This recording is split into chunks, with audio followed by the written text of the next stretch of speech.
had an idea for a video. I don't know if it's a good idea or a bad idea. Just let me know. It's a. I'm surprised no one else has done this idea before. So what I'm going to be doing today is I'm going to be ranking all the studio black albums. So what do I mean by that? I will rank 5 albums, starting from the uh, Metallica's Black Album, will be one of them. Black Album from Weezer, and the it's known by there's some others that might be known by another name, but just from you know everybody else, they just call it the Black Album. So the ones that I'm going to talk about, I'll be comparing them, and I'll be doing a least favorite to my favorite.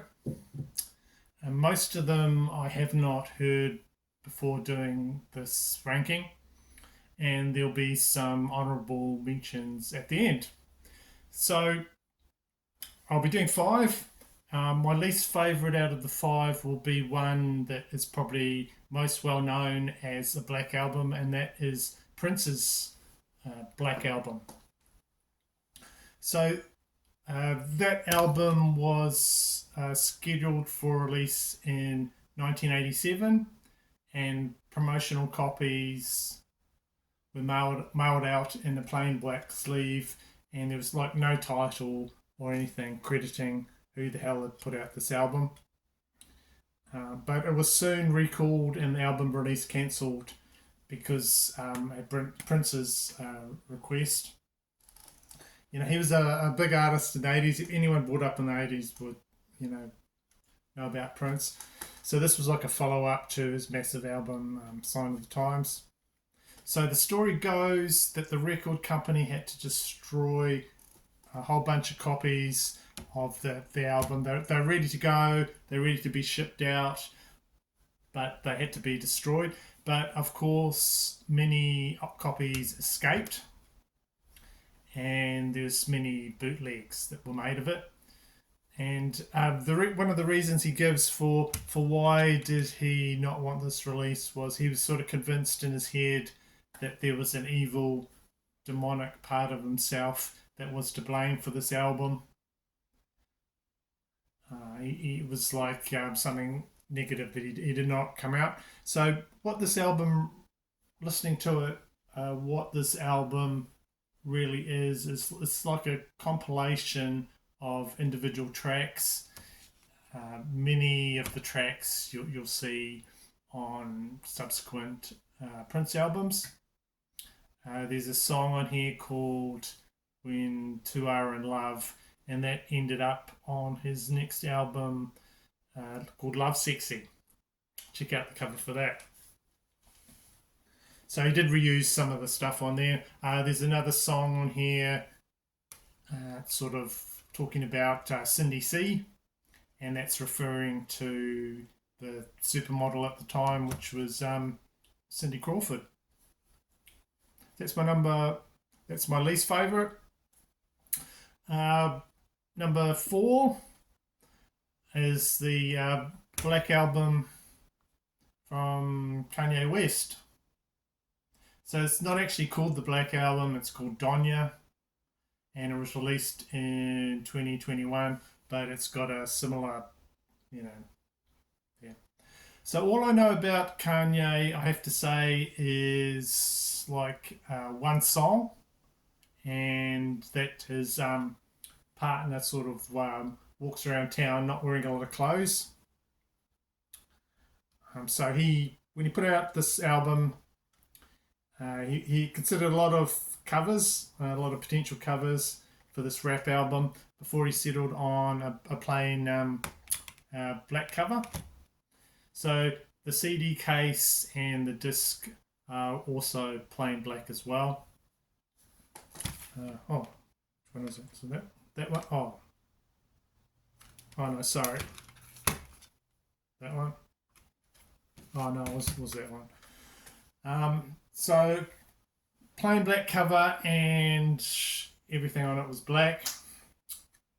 And the title change of the album was going to be called God's Country. And then changed it to Donda. This was after his late mother, Donda West. So, like I was saying, I do know one song from him, and that was the Jesus Walks song. I think I saw it on some music awards show, and he did a performance of it that I thought was good. So, Jesus Walks, not a bad song. And his new album, this not new album, but his album Donda is like it's full of similar sort of religious references, and there's some more Jesus songs in the title. Very hip hop, and lots of sort of a mixture between hip hop and gospel music. Not really my thing. I hadn't listened to that one before, and there's like quite a lot of repetition, and there's like at least 6 tracks that sort of turn out to be alternative versions of previous songs. Okay, back to the ranking. My next one is the big one, Metallica's Black Album. There you go. So it's the 1991 album from Metal Thrashers and Bashers Metallica. So with the help of a star music producer, which was Bob Rock, they stripped down their brutal sort of basic sound for this. Gone with the complicated sort of song structures and the Kirk Hammett like trickery and what have you. Just an insert in here. This is the Walmart one that came out.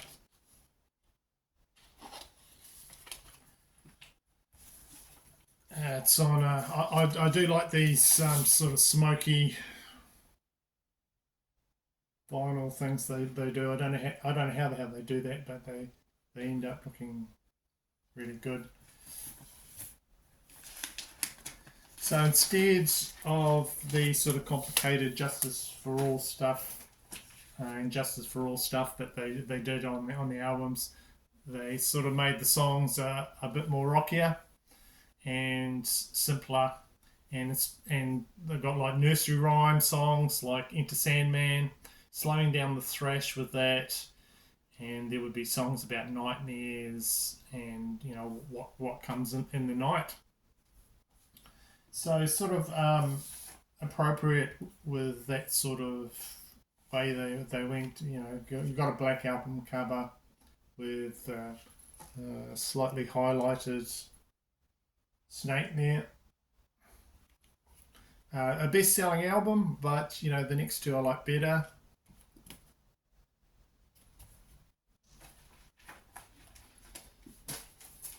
So next one I'm going to talk about is my number 2, I think it is, number 2. Weezer, the Black Album. So these sort of aging pop rockers that previously put out blue, red, and a green album. So it was perhaps sort of inevitable that they would get to the cover black and put out a black album. The cover of that, it looks like got the band members and they're just covered with black paint or tar on the cover of that, but sort of known for them as their black album. And so that's what they came out with in 2019. So they got their sort of trademark catchy, stick in your brain type rock songs are still there, but just with a sort of darker tone to the songs. And the singer Rivers Cuomo said they made an album that they wanted to make one sort of like the Beach Boys, but the Beach Boys gone wrong, gone up a bad alley, something like that. It still sounds very pop rock. And he said, I'm going to do some swearing in it as well. So, there might be some swearing in it. The song I like on that is High as a Kite. And the song is as good as any other sort of Weezer song on that one. And the trick with this band is not really to take them 100% seriously. With these guys, there's like songs on that one like Zombie Bastards, stuff like that. So okay, we're getting up to the number one pick for me, and that would have to be where is it?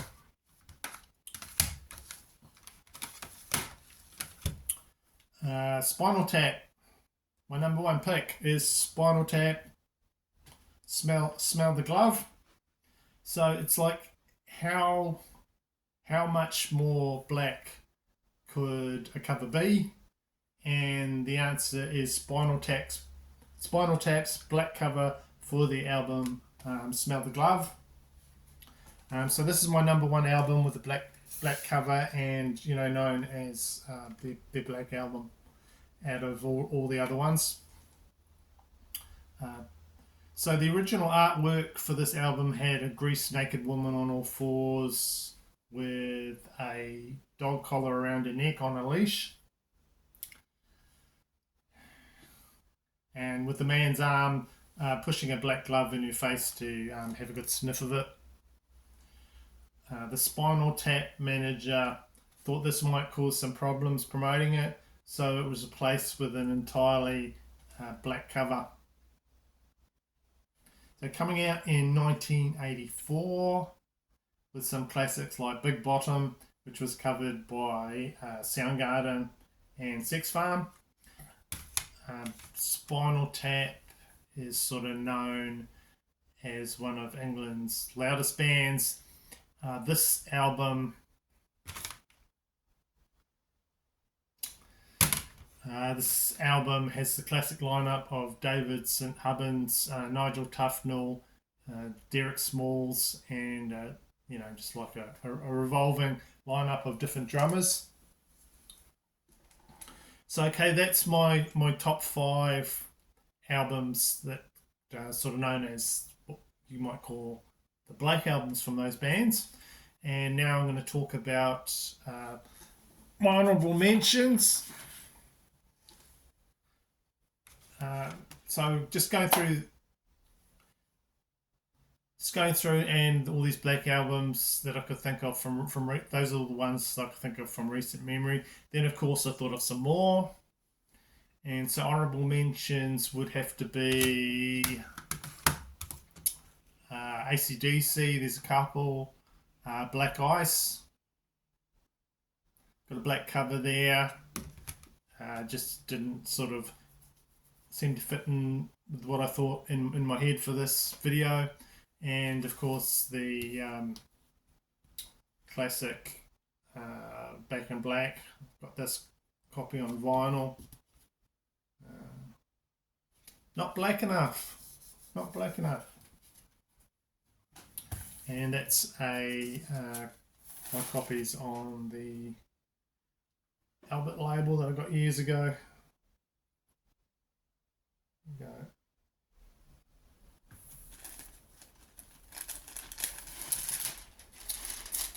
Another honourable mention is David Bowie's Black Star album.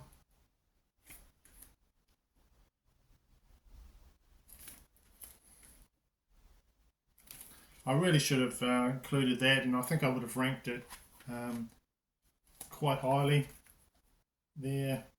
Looking forward to his next album. Great album there. I think he brought in like a bunch of jazz guys to do this album. Really good. And another one is Jay-Z. He's another rap guy, and he did a Black album as well. So just let me know in the comments if you can think of any other albums that might fit into this idea that all the from other artists, their Black album that they call their Black album. I know there's an extreme metal one that I saw in a video a while back that I tried to remember, but I could not think of it. And hope you enjoyed that. In the comments, write down which your ones that you like, and just tell me what you think of my ranking. And thanks, and I will see you in the next video whenever I decide to do it.